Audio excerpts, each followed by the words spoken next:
Глава 1851. Половина искусства культивации. Хань Ли и другие последовали за Цзинь Юэ в огромный зал в центре священного города, и все сели. Следуя инструкциям Цзинь Юэ, несколько молодых служанок сразу же вошли в зал и поставили на столы духовный чай и духовные фрукты. До этого момента Цзинь Юэ по-прежнему относилась к Хань Ли как к обычному гостю, и, похоже, от нее не было никаких аномальных реакций. Хань Ли спокойно отпил предложенного ему духовного чая и слегка кивнул. «Что ты думаешь об этом чае, господин даосист Хань?» Это ароматный девичий чай, который можно найти только в нашем священном городе, и его производят всего несколько десятков килограммов в год. Этот духовный чай можно собирать только на рассвете, и его могут собирать только красивые девственницы. В противном случае он будет гораздо менее ароматным, сказала Цзинь Юэ с улыбкой, глотнув чая. «Этот чай действительно восхитителен», — похвалил Хань Ли. «Если он нравится тебе, я могу подарить немного», — сказала Цзинь Юэ с улыбкой, а затем хлопнула в ладоши и повернулась к слуге, стоявшей рядом с ней, и сказала: «Иди в чайный сад и принеси 5 килограммов нашего лучшей ароматной девичьего чая». «Да, великая старейшина». Служанка была весьма удивлена, когда ее позвали, но сразу же ответила утвердительно, поспешно покинув холл. Хань Ли тоже был довольно удивлен этим жестом, но выражение его лица осталось неизменным. Он сложил кулак в благодарном приветствии. «Спасибо, госпожа Цзин». Остальные старейшины тоже были этим озадачены, но никто из них ничего не сказал. «Позволь мне представить вас друг другу. Господа, это господин даосист Хань, человек, который однажды спас нашу расу Тяньпэн во время испытаний для святых учеников. Я уверена, что все вы слышали о нем, но не все из вас видели его раньше», объяснила Цзинь Юэ старейшинам, которые встречались с Хань Ли впервые. «Что? Это он. Разве он не умер в земной бездне?» Другие старейшины были очень ошеломлены, услышав это, за исключением старейшины Сюй и другой старейшины, которая уже видела с Хань Ли в прошлом, и они оба обменялись кривой улыбкой. «Я столкнулся с некоторыми возможностями в земной бездне и сумел сбежать от демонических монархов. После этого я вернулся к своей собственной человеческой расе. Ты бы не стала винить меня за это, не так ли, госпожа Цзин?» Спокойно спросил Хань Ли. «Конечно, нет. Если бы не твои усилия несколько сотен лет назад, Бай Би и Ланер не смогли бы пройти испытания и стать святыми мастерами нашей расы. Твои действия спасли нашу расу Тяньпэн, и тем самым ты выполнил наше соглашение и заслужил свою свободу. Тем не менее, я должна сказать, что я действительно ошеломлена, увидев, что тебе удалось стать существом святой расы, хотя ты был всего лишь духовным генералом несколько столетий назад. Полагаю, ты имеешь какое-то отношение к исчезновению 4 демонических монархов. Если ты не против, можешь рассказать нам, что произошло между тобой и демоническими монархами?» Спросила Цзинь Юэ, и все остальные старейшины немедленно повернулись к Хань Ли, с нетерпением ожидая его ответа. Однако Хань Ли просто улыбнулся и ответил: «Я узнал, что 4 демонических монарха исчезли только после того, как я вошел на территорию вашей расы летающих духов. Кстати, это никак не связано с моим визитом. Я не могу рассказать, какие события произошли между мной и демоническими монархами, но я могу пообещать, что они не смогут вернуться в земную бездну. Что касается прогресса в моей базе культивации, это результат некоторых возможностей, с которыми я столкнулся в первозданном мире. Похоже, что ты также добилась значительных успехов в своей культивации, не так ли, госпожа Цзин?» Вопиющий отказ Хань Ли ответить на вопрос Цзинь Юэ вызвал у нее некоторое недовольство, и в ее глазах промелькнуло холодное выражение, но оно сразу же изменилось на нормальное. «Если ты не хочешь раскрывать информацию, то я, естественно, не буду принуждать тебя. Однако должна быть причина, по которой ты внезапно появился за пределами нашего священного города в своей форме Кунпен. Ты вернулся, чтобы запугать существ из расы Тяньпэна». Видя, как Цзинь Юэ отбросила свои притязания на добродушие, другие старейшины также повернулись к Хань Ли с холодными, недружелюбными взглядами. Вместо того, чтобы быть встревоженным этой ситуацией, Хань Ли улыбнулся и спросил: «Что ты думаешь о моей трансформации Кунпена, госпожа Цзин?» Странный взгляд промелькнул в глазах Цзинь Юэ, но она холодно хмыкнула. Это действительно впечатляет, что такое чужеземное существо, как ты, смогло до такой степени усовершенствовать настоящую кровь Кунпена. Ты действительно думаешь, что это так просто, госпожа Цзин?» Хань Ли загадочно усмехнулся. «Что ты пытаешься сказать, господин даосист Хань?» «Мне не нравится играть в угадайку», — холодным голосом спросила Цзинь Юэ, и ее глаза слегка сузились. Напротив, старейшина Сюй и другие старейшины были несколько озадачены этим обменом. Намек на улыбку появился на лице Хань Ли, и вместо того, чтобы предложить ответ, он перевернул руку и достал белую нефритовую пластинку, а затем бросил его Цзинь Юэ легким движением запястья. «Что это значит, господин даосист Хань?» Спросила Цзинь Юэ, рефлекторно поймав нефритовую пластинку. Будь уверена, госпожа Цзин. Я думаю, что в ваших интересах проверить содержимое нефритовой пластинки, прежде чем мы продолжим обсуждение, спокойно ответил Хань Ли. Цзинь Юэ все еще была настроена скептически, но после некоторого колебания она все еще прилепила нефритовую пластинку к колбу и ввела в него свое духовное чутье. Спустя несколько мгновений она воскликнула: «Это!». Ее реакция, естественно, вызвала переполох среди старейшин расы Тяньпен, но она была слишком взволнована, чтобы обращать на них внимание, и была полностью поглощена содержимым нефритового бланка. Увидев это, на лице Хань Ли появилась легкая улыбка, и он расслабленно отпил еще один глоток чая. Таким образом, по мере того, как время медленно шло, во всем зале установилась особая атмосфера, и только спустя долгое время Цзинь Юэ, наконец, убрала нефритовую пластинку со своего лба и тяжело вздохнула.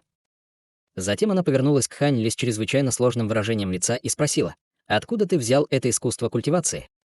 Только не говори, что ты создал его. Это искусство культивации чрезвычайно глубокое, но оно явно предназначено для нас, существ расы Тяньпен». Как и ожидалось, тебе удалось сразу определить суть проблемы. Однако личность человека, который изобрел это искусство культивации, не важна. Важно то, какую ценность это искусство культивации принесет вашей расе, Хань Ли ответил с улыбкой, по-видимому, уже предугадав вопрос Цзинь Юэ. Очевидно, что это только половина искусства культивации. Я полагаю, ты показал мне это не просто ради интереса. Расскажи, зачем ты пришел в нашу расу Тяньпен? Угрожающе спросила Цзинь Юэ, и из ее тела вырвался ужасающий взрыв духовного давления. Ха-ха, я был бы более чем счастлив ответить на твой вопрос, но это довольно важно, поэтому я хочу поговорить с тобой наедине, усмехнулся Хань Ли и с серьезным выражением на лице повернулся к другому присутствующему старейшине расы Тяньпену. Хорошо, мы сделаем, как ты хочешь. Старейшины, пожалуйста, покиньте зал. Вы сможете войти после того, как мы с господином даосистом Ханем завершим наше обсуждение, без колебаний проинструктировала Цзинь Юэ, и было совершенно ясно, что она придерживалась мнения, что искусство культивации в нефритовой пластинке чрезвычайно важно для их расы. Хорошо, тогда мы уходим. Старейшины расы Тяньпен не хотели уходить, но они не осмеливались выступать против Цзинь Юэ, поэтому они могли только покинуть зал. Несколько мгновений спустя в зале остались только Хань Ли и Цзинь Юэ. «Давай продолжим наше обсуждение, брат Хань», — предложила Цзинь Юэ, и ее выражение лица немного смягчилось. Однако вместо того, чтобы немедленно предложить ответ, Хань Ли взмахнул рукавом, призвав дюжину или около того маленьких пятицветных флагов. Затем флаги превратились в полоски света разных цветов и растворились в окружающем пространстве. В следующее мгновение вокруг Хань Ли и Цзинь Юэ появился пятицветный световой барьер. Цзинь Юэ это немного встревожило, но она быстро определила, что этот световой барьер был ничем иным, как простым ограничением звукоизоляции. Несмотря на это, она все еще была довольно недовольна. «Ты обеспокоен тем, что нас могут подслушать, даже если я здесь с тобой. Пожалуйста, прости меня, госпожа Цзин, но это очень важный вопрос, поэтому я должен принять все необходимые меры предосторожности», — серьезно ответил Хань Ли. «Хорошо, но прежде чем мы продолжим, я должна кое-что проверить. У тебя есть и другая половина искусства культивации?» — спросила Цзинь Юэ, поднимая нефритовый бланк в руке. «Хе-хе, будь уверена, госпожа Цзин. Я бы не предлагал обмен, если бы у меня не было другой половины», — без колебаний ответил Хань Ли. Выражение лица Цзинь Юэ значительно смягчилось, и она вздохнула с облегчением. «Хорошо. Итак, какой обмен ты хочешь предложить?» На этот раз Хань Ли больше не медлил и сразу перешел к делу. «Я хочу войти в земную бездну, поэтому мне нужно, чтобы ты устроила это. Этот особый метод очищения истинной крови Кун Пен — это то, что я предлагаю взамен».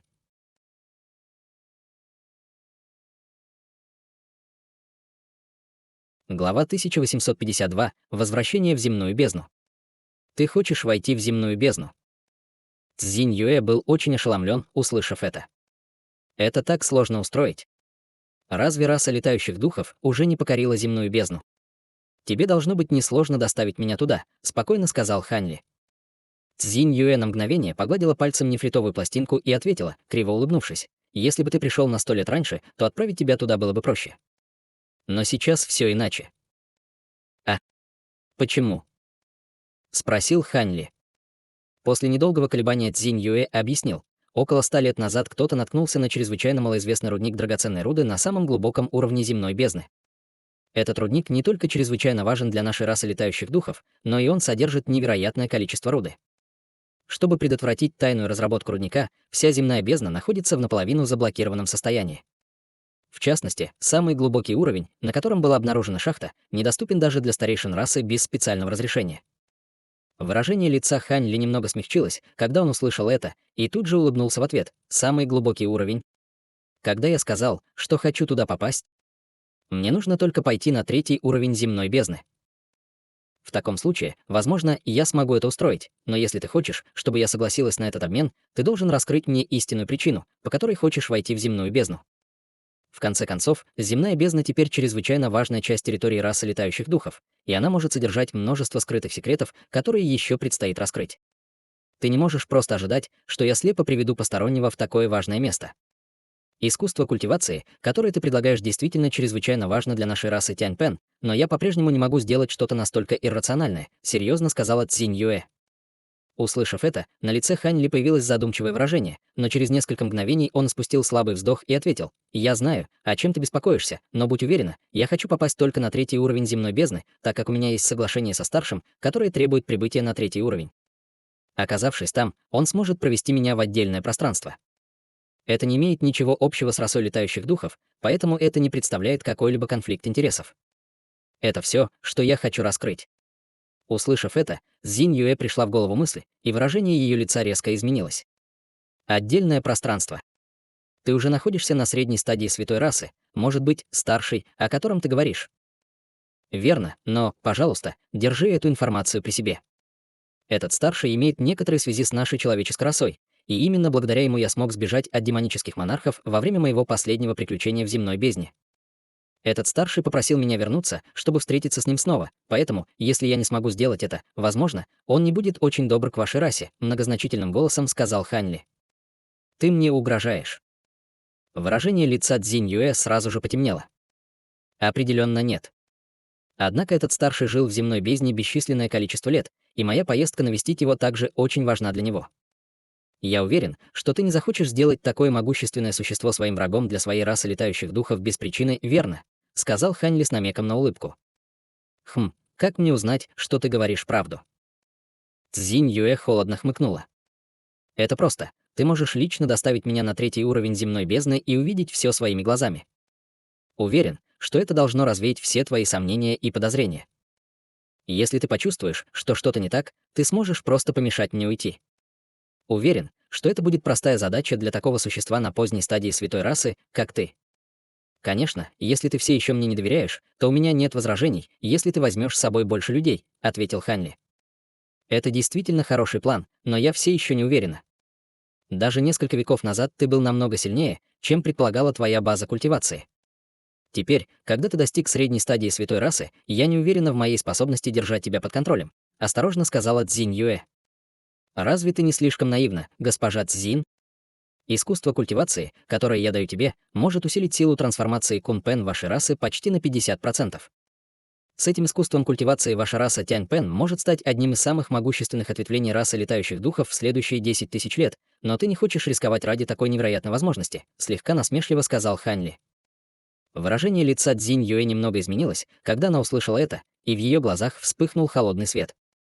Я бы посоветовал тебе не делать глупостей, госпожа Цзин. Тебе должно быть хорошо известно, что я осмелился прийти сюда один только потому, что уверен в своей способности обеспечить собственную безопасность. Вдобавок ко всему, я не записал вторую половину искусства культивации на нефритовую пластинку, поэтому она существует только в моей голове. Если ты попытаешься получить его любыми другими методами, я могу уничтожить его в одно мгновение. Ты можешь попытаться удержать меня здесь, но я не уверен, что у тебя есть для этого средства, усмехнулся Хань Ли, слегка сузив глаза. После долгого обдумывания ситуации, Цзинь Юэ наконец вздохнула и признала: «Я бы не стала делать ничего такого, господин даосист Хань. Однажды ты оказал нашей расе большую услугу, поэтому я определенно не отплачу за доброту неблагодарностью. В таком случае я найду способ провести тебя на 3-й уровень земной бездны. Однако тебе придется подождать некоторое время, пока мы все подготовим, так почему бы вам не остаться в нашем священном городе на это время? Ты приняла мудрое решение, госпожа Цзин, но у меня все еще есть некоторые другие дела, поэтому я не могу остаться в вашем священном городе. Я вернусь через полмесяца. Уверен, что у тебя будет достаточно времени, чтобы все подготовить, сказал Хань Ли с улыбкой, вставая на ноги. Было совершенно ясно, что он недостаточно доверял расе Тяньпэн, чтобы оставаться в священном городе, и Цзинь Юэ не оставалось ничего другого, кроме как криво улыбнуться в ответ. В таком случае, я с нетерпением жду нашей встречи через полмесяца. Прежде чем ты уйдешь. Цзинь Юэ внезапно повернулась к входу в зал и передала свой голос наружу. «Принесите мне духовный чай, который я просила». Несколько мгновений спустя слуга поспешно вошла в зал и передала Хань Ли желтый кожаный мешочек. «Спасибо за подарок». Хань Ли провел рукавом по кожаному мешочку, чтобы принять его, а затем сложил кулак в прощальном приветствии Цзинь Юэ и ушел. Вскоре после этого полоска лазурного света вырвалась из священного города, а затем исчезла вдалеке после нескольких вспышек. Некоторое время спустя Хань Ли спустился на невзрачную гору в сотнях тысяч километров от священного города. Затем он быстро возвел секретную комнату под горой, устроив временное укрытие у входа. Пройдя в секретную комнату, он сел на землю, скрестив ноги, и вспомнил, что он сказал и сделал во время своего визита в священный город, оценивая, не допустил ли он каких-либо ошибок. Спустя какое-то время он испустил слабый вздох, и задумчивый взгляд его глаз исчез. В этом случае он намеренно раскрыл свою трансформацию Кун Пен, чтобы привлечь внимание расы Тянь Пен. С его нынешним уровнем владения 12 пробуждающими трансформациями, его трансформация Кун Пен была, естественно, чрезвычайно мощной, гораздо большей, чем врожденная трансформация, которой обладали существа Тянь Пена. Однако только Цзинь Юэ могла определить конкретное различие между двумя трансформациями, поэтому она была так поражена при виде Хань Ли. Конечно, Хань Ли только осмелился сделать что-то подобное, поскольку был уверен, что сможет защитить себя, даже если все старейшины расы Тянь Пен отвернутся от него. Он все еще не мог победить их всех сразу, но никто не мог остановить его, если бы он сбежал. Это было то, о чем Цзинь Юэ, естественно, тоже хорошо знала. Это, в сочетании с значительно улучшенной трансформацией Кун Пена, которую продемонстрировал Хань Ли, было причиной того, что она так вежливо поступила с ним вначале. Что касается искусства культивации, которое он предложил в рамках обмена, это было то, что он создал после того, как принял во внимание свои знания как о 12 пробуждающих трансформациях, так и о методе очищения духовной крови семьи Гоу.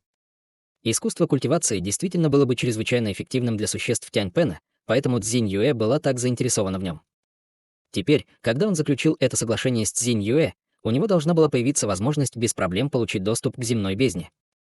Несмотря на то, что раса Тянь Пен была одной из более слабых ветвей расы летающих духов, Цзинь Юэ по-прежнему была на поздней стадии святой расы, так что ей действительно не должно быть слишком сложно организовать это. Без ее помощи ему определенно было бы намного труднее проникнуть в земную бездну.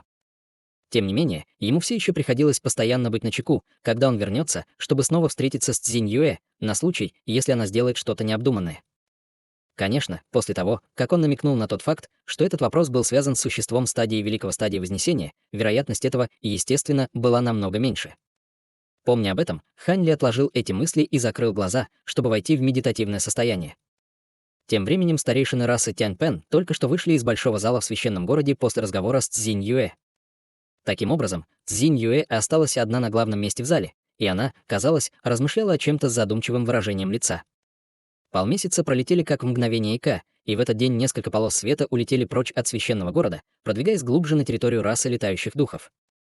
Среди этих полос света был Хань Ли в своей обычной лазурной мантии, одетая в белое Цзинь Юэ и молодая женщина, вокруг тела которой сверкали дуги молний. У женщины была пара больших ярких глаз, и она была никем иным, как одним из двух святых мастеров расы Тянь Пен, Лэй Лань. «Господин даосист Хань, я отправлю святого мастера в одну из секретных областей земной бездны, чтобы культивировать ее зловещую секретную ледяную технику, а ты будешь изображать ее стража. При обычных обстоятельствах проблем быть не должно, но ты все равно должен быть осторожен при прохождении проверок. В конце концов, врожденные способности некоторых из наших высокоранговых существ расы летающих духов чрезвычайно непредсказуемы. Если дежурные стражи искусны в секретных методах обнаружения, тогда могут возникнуть некоторые проблемы», — серьезно сказала Цзинь Юэ.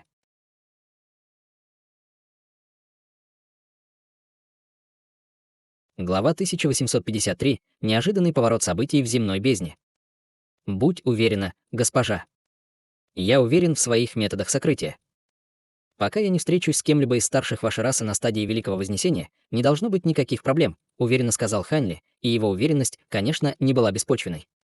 Он обладал истинной кровью Тянь Пена внутри своего тела, и его грозовые крылья также были культивированы до такой степени, что фактически стали частью его тела, так что у него, естественно, не возникло проблем из-за того, что он представил себя охранником из расы Тянь Пен. «Я рад, что ты такой уверенный в себе, господин даосист Хань. «Святой мастер Лань, мы рассчитываем на тебя», — кивнув, ответила Цзинь Юэ, а затем повернулась к женщине в серебряной мантии рядом с ней.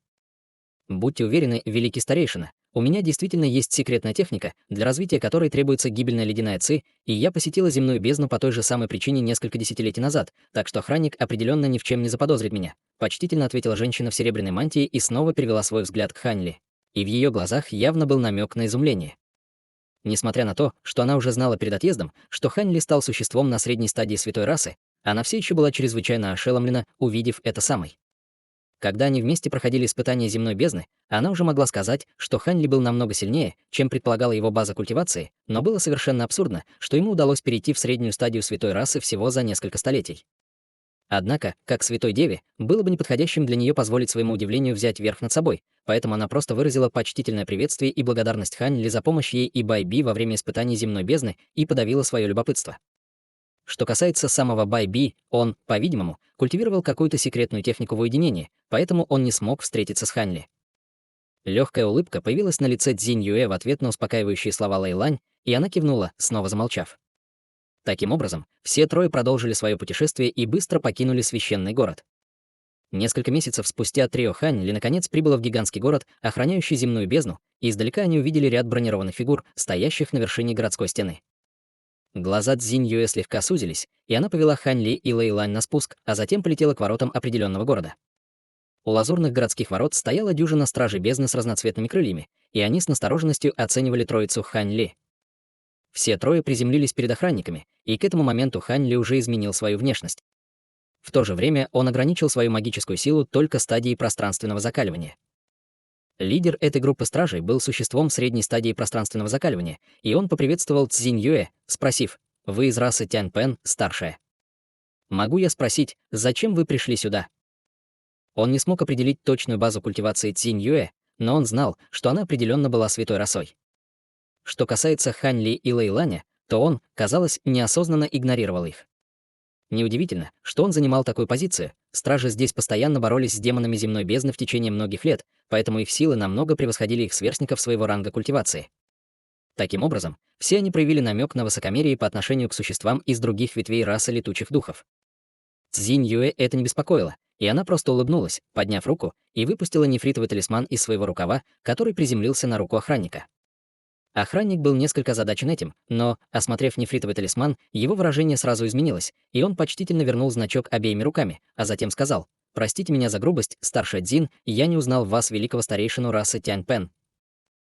Согласно соглашению, подписанному всеми расами, великие старейшины имеют право получить доступ к земной бездне в любое время, так что я уверена, что у вас не возникнет проблем с предоставлением мне доступа, верно? Сказала Цзинь Юэ, забирая нефритовый талисман у охранника.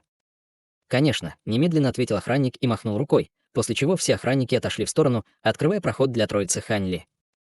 Цзинь Юэ просто кивнула, увидев это, и проводила Хань Ли и Лэй Лань через городские ворота. С другой стороны городских ворот Хань Ли встретил ряд цилиндрических павильонов, каждый из которых был 400 футов в высоту. Они располагались плотными скоплениями и раскинулись по большей части города. Однако в городе было очень мало людей, только несколько групп охранников, которые патрулировали весь город на малых высотах. «Пойдемте, не стоит медлить». Цзинь Юэ послала передачу голоса Хань Ли и Лэй Лану, а затем поднялась в воздух и полетела к городской стене с другой стороны. Хань Ли и Лэй Лань, естественно, последовали за ней. 2 часа спустя они подошли к еще одной массивной лазурной стене, и на одной ее стороне была огромная мерцающая серебряная формация. Перед строем шла еще одна группа охранников в разноцветных доспехах. Однако, что было довольно странно, помимо этих охранников был еще мужчина средних лет в лазурной броне, сидевший на футоне с плотно закрытыми глазами. Сердце Хань Ли сразу же заколебалось при виде этого человека, и глаза Цзинь Юэ также резко сузились. Этим человеком был никто иной, как генерал стражей этого места Цзинь Фэн.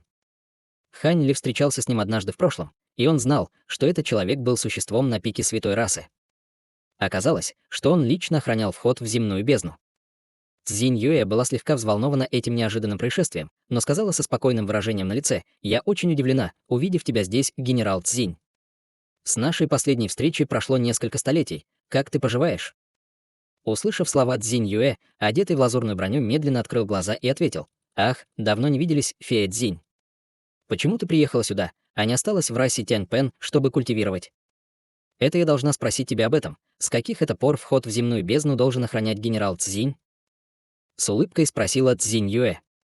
При обычных обстоятельствах мне, естественно, не поручали бы эту обязанность, но недавно произошло важное событие, поэтому у меня не было другого выбора, кроме как взять на себя эту роль, спокойно ответил Цзинь Фэн.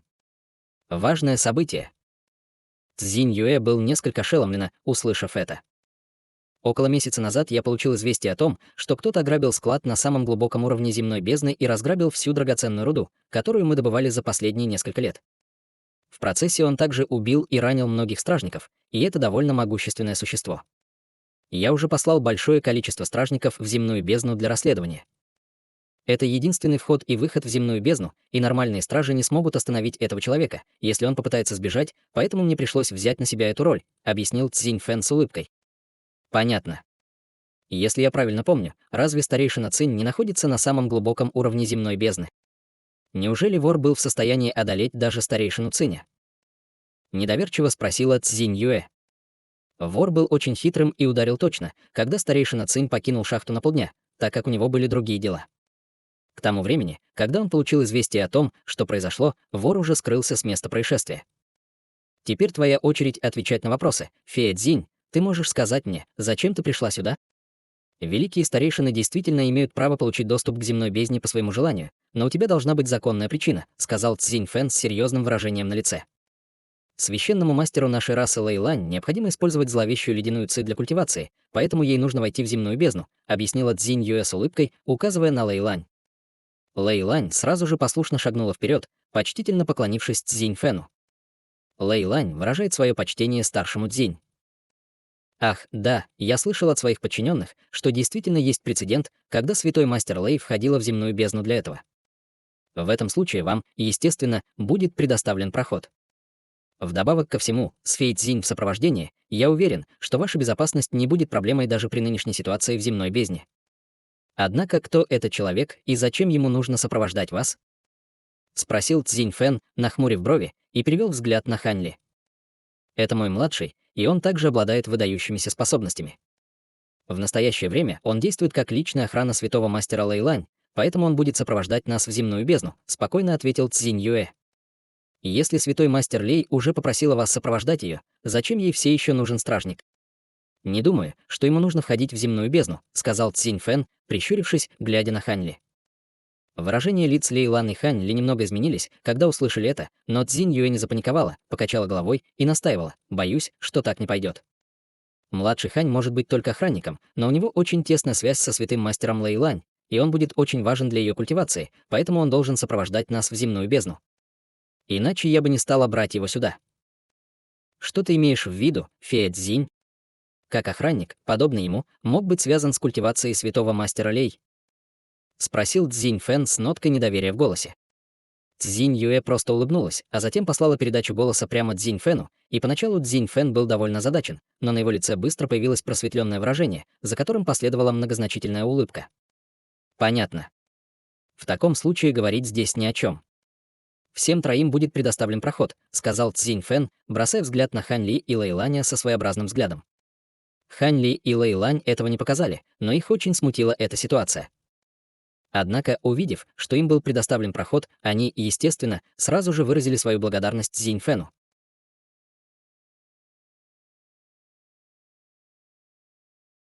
Глава 1854. Возвращение на второй уровень.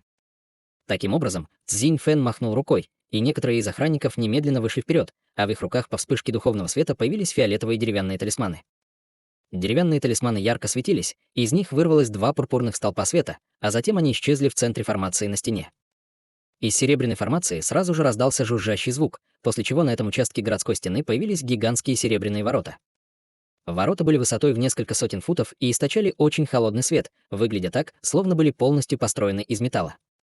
Затем Цзинь Фэн начал что-то повторять, взмахнув рукавом в сторону ворот, выпустил вспышку лазурного света. В результате ворота медленно открылись. «Спасибо за ваши усилия, брат Фэн», — сказала Цзинь Юэ с улыбкой. Затем она провела Хань Ли и Лэйланя через гигантские ворота в виде 3 полос света, которые быстро растворились в мире за воротами. Цзинь Фэн стоял перед гигантскими воротами и смотрел, как они исчезают из поля зрения. На его лице было задумчивое выражение, как будто в его сердце была тревога. Возможно, я просто слишком параноик, но, кажется, что-то не так с этим охранником. Однако никаких проблем быть не должно. Цзинь Юэ — великий старейшина расы Тяньпэн, поэтому она не сделает ничего, что может навредить расе летающих духов, пробормотал себе Цзинь Фэн, а затем отдал приказ закрыть ворота. После этого он снова сел на свое прежнее место и закрыл глаза. С другой стороны, трио Ханьли находилось под огромным морем тумана, летящим к входу в земную бездну. Раньше, когда Ханьли был культиватором на стадии божественной трансформации, летать сквозь эти ветры было довольно сложно. Однако теперь, когда он был на средней стадии интеграции тела, они, естественно, не создавали для него никаких препятствий. Даже когда он столкнулся с этими черными ледяными ветрами в конце, он с легкостью смог их отразить слоем лазурного света, который он выпустил из своего тела. Что касается Лэй Лан, то ее защищала Цзинь Юэ, поэтому ее безопасность была естественным образом обеспечена. Вскоре после этого перед ним предстал вход в земную бездну, напоминавший гигантскую воронку. Хань Ли прищурился и посмотрел на гигантскую воронку, а затем без колебаний спуститься к ней. Цзинь Юэ и Лэй Лань обменялись взглядами и сделали то же самое. Войдя в земную бездну, Хань Ли сразу же обрушился на яростный ветер со всех сторон, и все было очень похоже на то, когда он в последний раз входил в это место. Примерно через 10 минут он внезапно остановился при спуске и в этот момент, наконец, вошел на первый уровень земной бездны. Однако, когда он осмотрел свое окружение, его брови тут же слегка нахмурились. Он находился в воздухе над мутным серым болотом. Над болотом был слабый слой зеленого тумана, от которого исходил слабый запах разлагающейся растительной массы. Было совершенно ясно, что это не то место, через которое он вошел в прошлый раз. Хань Ли повернулся к Цзинь Юэ и спросил: «Госпожа Цзинь, ты знаешь, где мы и насколько близко ко входу на второй уровень?» Согласно карте, это место находится примерно в половине дня пути от входа на второй уровень. Я предлагаю тебе принять некоторые меры предосторожности. Яд болота внизу не представляет для нас угрозы, но есть некоторые особые цветы, которые растут исключительно здесь, и они являются домом для стаи ядовитых шершней, с которыми может быть очень проблематично иметь дело, ответила Цзинь Юэ, глядя на болото внизу.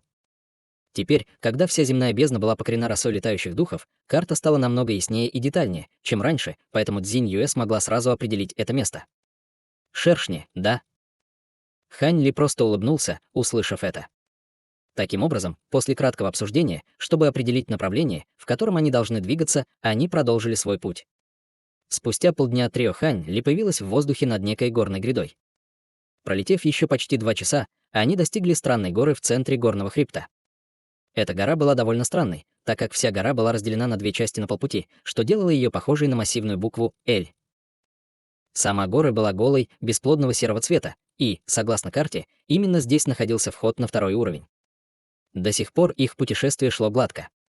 Они действительно столкнулись с несколькими шершнями над болотом, но Хань Ли с легкостью позаботился о них своими мечами, и после этого они почти не встретили никаких дальнейших препятствий, поэтому они почти не задерживались. Казалось, что большинство низкоранговых демонов первого уровня было уничтожено. Это имело смысл, учитывая, что эти низкоранговые демоны не имели особой ценности, поэтому, естественно, у расы летающих духов не было необходимости сдерживать их. Когда они собирались пролететь под горой, выражение лица Хань Ли на мгновение изменилось, а затем вернулось в норму. В отличие от этого, Цзинь Юэ внезапно остановился прямо перед горой и крикнул с мрачным выражением лица: «Кто там? Покажи себя!» Пространство у входа в гору внезапно искривилось, после чего из воздуха появилась крылатая человекоподобная фигура, которая тут же поклонилась Цзинь Юэ. Минь Чжэнь выражает свое почтение великому старейшине Цинь и святому мастеру Лею. Это был человек из расы Тяньпэн, выходец из расы Тяньпэн на поздней стадии пространственного закаливания, и он был в костюме из синей брони. После этого один за другим появилось еще 5 человекоподобных фигур, и все они сделали то же самое. Однако эти люди просто приветствовали Цзинь Юэ, но ничего не сказали. Все в этой группе находились на стадии пространственного закаливания. Цзинь Юэ могла почувствовать удивительные зловещие ауры, исходящие от их тел, и сказала: «Приветствую, младший Минь Чжэнь. Если ты здесь, то это должно означать, что они все тоже члены отряда защитников прячутся здесь, чтобы устроить засаду на человека, который ограбил склад шахты. Итак, вы уже слышали о том, что произошло. Действительно, нам было приказано охранять этот вход, великий старейшина. Зачем вы и святой мастер Лэй пришли сюда?» Немного неуверенно спросил мужчина Тяньпэн. «Я слышал о том, что произошло от генерала Цзиня. Мы пришли сюда с мастером Лэй, потому что у нас есть некоторые важные дела, которыми нужно заняться здесь, в земной бездне. Мы не останемся здесь надолго», — объяснила Цзинь Юэ, не вдаваясь в подробности. «Понятно. В таком случае я не буду больше задерживать вас. Если вы встретите этого вора на нижних уровнях, пожалуйста, задержите его. Весь второй уровень охраняется отрядом защитников, так что он, возможно, прячется на одном из нижних уровней, уважительно сказал мужчина Тянь Пен. Хе-хе, я обязательно вмешаюсь, если столкнусь с кем-нибудь подозрительным. Обязательно охраняйте это место. Сейчас нам пора, сказав это, Цзинь Юэ кивнул, прежде чем немедленно продолжить свой путь к горе, и вскоре трио Ханьли исчезло под горой. После того, как трио Ханьли ушло, серокрылый мужчина из расы летающих духов обратился к Минь-Чжэнью и сказал: «Это великий старейшина вашей расы, брат Минь-Чжэнь? Она действительно невероятно сильна, как предполагают слухи. Благодаря великой старейшине Цинь, вашей расе Тянь Пен не стоит беспокоиться о своем выживании, по крайней мере, в ближайшие несколько десятков тысяч лет. Если подумать, а кто этот другой человек? Похоже, у него такая же база культивации, как и у нас, но я не думаю, что когда-либо видел его раньше. Великий старейшина Цзинь, естественно, чрезвычайно важная фигура в нашей расе, но основная причина того, почему ни одна из других рас не нацелена на нашу расу Тянь Пен, связана с существованием двух наших святых мастеров. Что касается человека, который их сопровождал, я тоже не видел его раньше. Тем не менее, это не повод для удивления. Наша раса Тянь Пен всегда была одной из более слабых ветвей расы летающих духов, но наше население по-прежнему исчисляется сотнями миллионов. Ты собираешься подозревать всех незнакомцев, которых увидишь? Ответил Минь-Чжэнь с немного мрачным выражением лица, явно не впечатленный подозрениями, вызванными серокрылого существа. Хе-хе, я спрашивал только из любопытства, брат Чжэнь. Я, естественно, полностью доверяю великому старейшине и святому мастеру вашей расы, смущенно ответил седокрылый человек. Хорошо, здесь не место для болтовни. Не забывай, что мы все еще выполняем задание. Спрячься немедленно, вдруг сказала женщина с парой чистых белых рогов на голове и парой пурпурных на спине. Таким образом, разговор был внезапно прерван, и все поспешно закивали в ответ, по-видимому, весьма настороженно относясь к этой женщине. Все 6 присутствующих существ Тянь Пена сделали свои собственные ручные печати, и все они снова растворились в воздухе. Тем временем трио Ханьли находилось в облаке черного тумана и летело вниз. Похоже, что грабитель складов действительно очень силен. Даже вход, подобный этому, охраняют 6 великих духовных генералов. Похоже, что вор либо существо святой расы, либо обладает способностями того же ранга, сказала Цзинь Юэ, и в ее голосе прозвучала насмешка.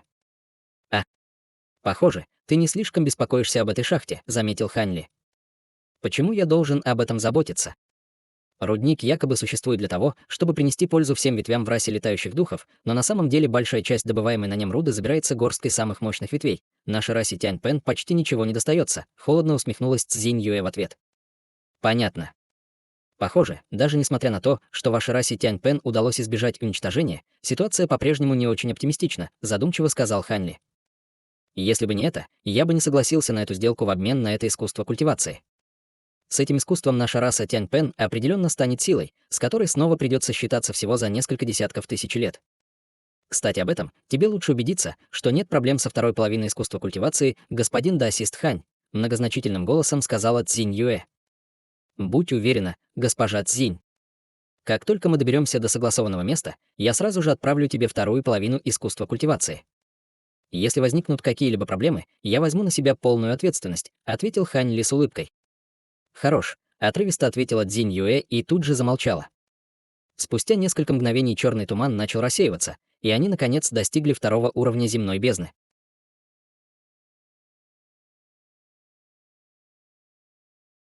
Глава 1855. Массивный кратер и телепортация. Второй уровень, естественно, был гораздо более опасным, чем первый, но он по-прежнему не представлял угрозы для Хань Ли и остальных. Проверив карту, чтобы проверить свое местоположение, они отправились на запад и путешествовали 3 дня и 3 ночи подряд. По пути они убили нескольких демонов среднего ранга и столкнулись с несколькими группами культиваторов-стражников. Даже самые слабые из этих культиваторов находились на стадии божественной трансформации, и среди них были даже некоторые существа святой расы. Цзинь Юэ была великим старейшиной расы Тянь Пен, поэтому эти культиватор-стражники, естественно, разрешили ей пройти без долгих допросов. Однако Цзинь Юэ постепенно становилась все более и более тревожной. Было очень странно, что они направили так много людей только для того, чтобы выследить одного вора. Может быть, в этом деле были какие-то скрытые детали. Цзинь Юэ была старшим старейшиной расы Тянь Пен в течение многих лет, поэтому от природы она была намного умнее и чувствительнее, чем среднестатистическое существо. Однако, несмотря на растущие подозрения, она не подавала виду своей тревоги. Таким образом, трое из них довольно легко нашли вход на третий уровень, спрятанный под подземной рекой. После нескольких часов дрейфа по течению воды трио Хань Ли прибыло на третий уровень земной бездны. 3 дня спустя трио Хань Ли пролетело над бесплодной равниной, усыпанной камнями, как вдруг они почувствовали колебания в первозданной Ци вдалеке.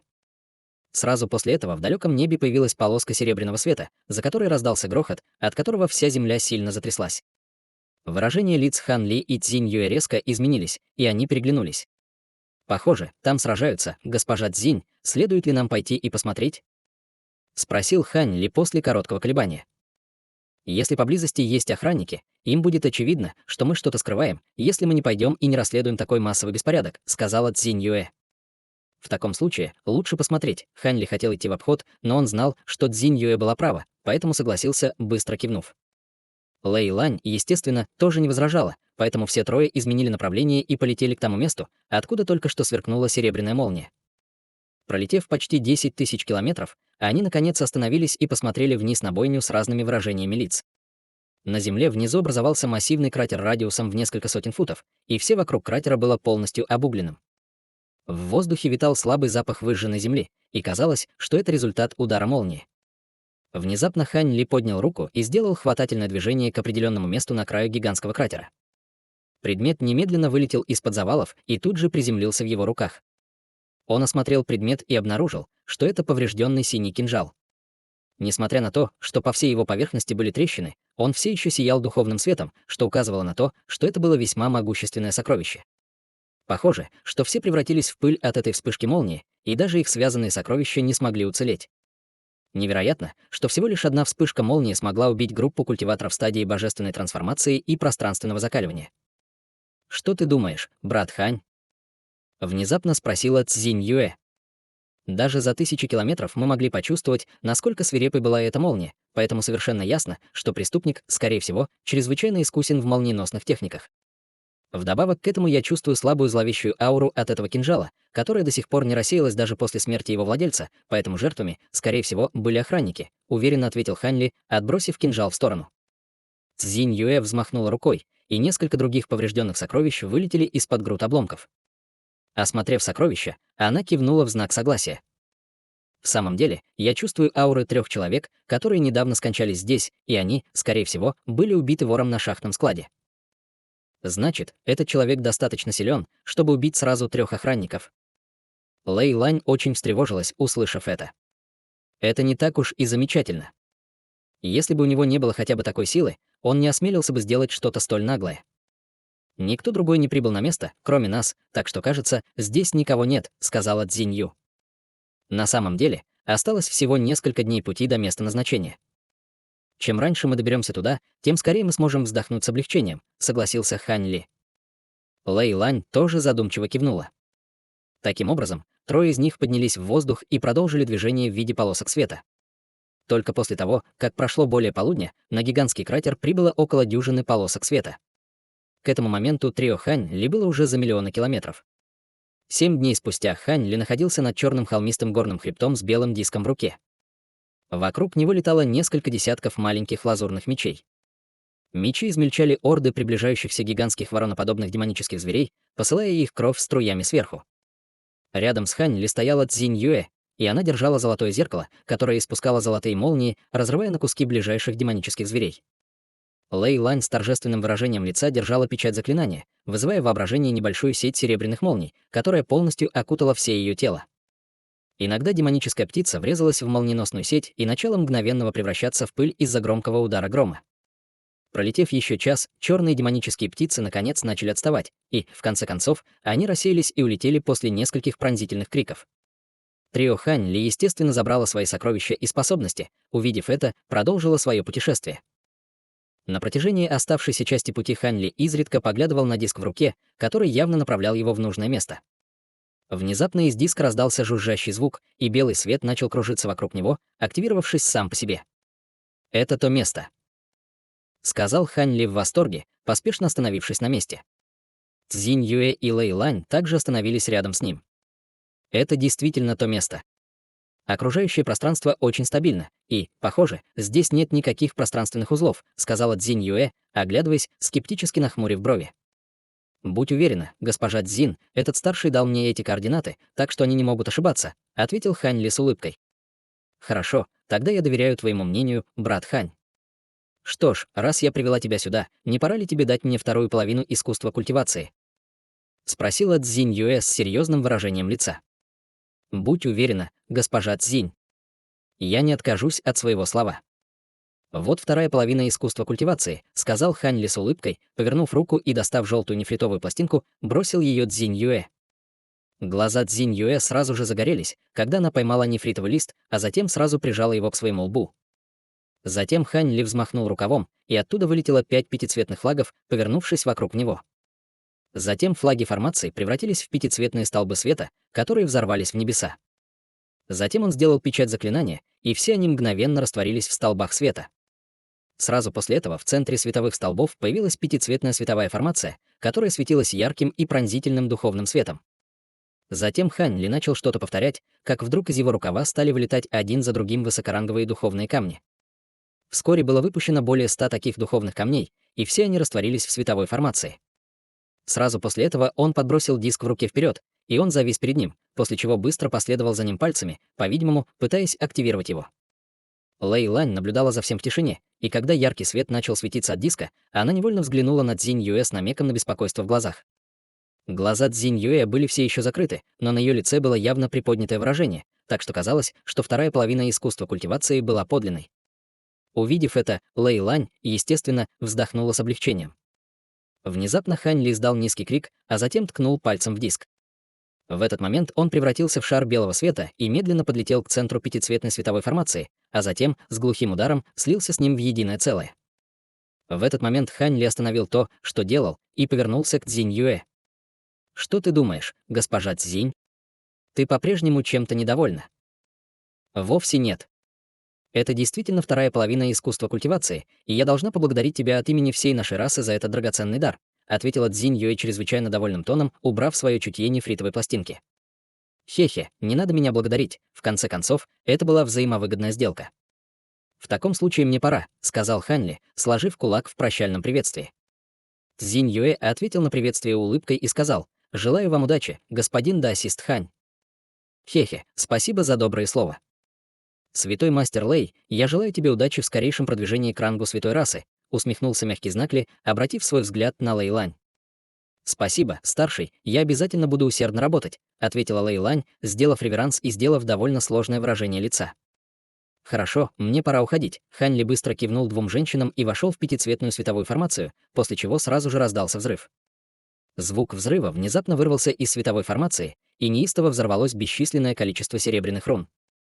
Белый шар света в центре формации также увеличился в несколько раз по сравнению с первоначальным размером, заняв почти всю формацию.